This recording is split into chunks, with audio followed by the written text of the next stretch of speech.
Mabuhay Pilipinas! Maligayang pagbabalik dito sa aking channel, pero kung bago ka lang, pasuyo ng like and subscribe. Salamat agad! Ngayong araw ng Linggo, February 4, 2024, mga kababayan, may dalawang weather system po tayong nakakaapekto dito sa ating panahon.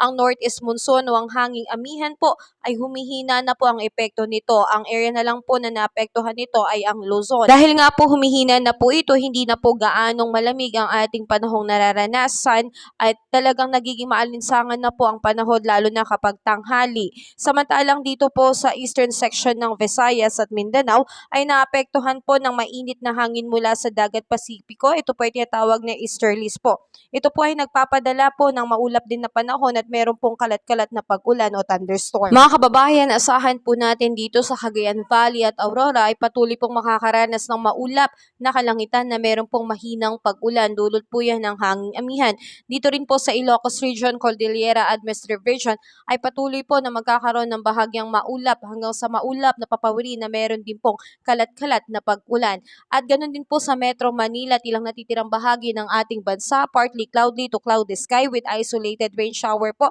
and thunderstorm. Dulot po yan ng easterlies and localized thunderstorm. Posible pang pagkakaroon ng flash flood and landslide po dahil po sa severe na pagkakaroon ng thunderstorm. Mga kababayan, patuloy po tayong mag-ingat at patuloy po tayong maging updated dahil wala man po tayong LPA na binabantayan sa Philippine Area of Responsibility, ay maganda pa rin po na tayo po ay updated sa ating panahon dahil may nagpapaulan pa rin po sa ating bansa, walang iba kundi ang easterlies o kaya naman ang hanging amihan.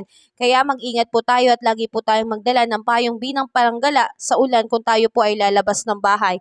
Muli, maraming salamat at ingat po tayo ngayong linggo. Happy weekend po!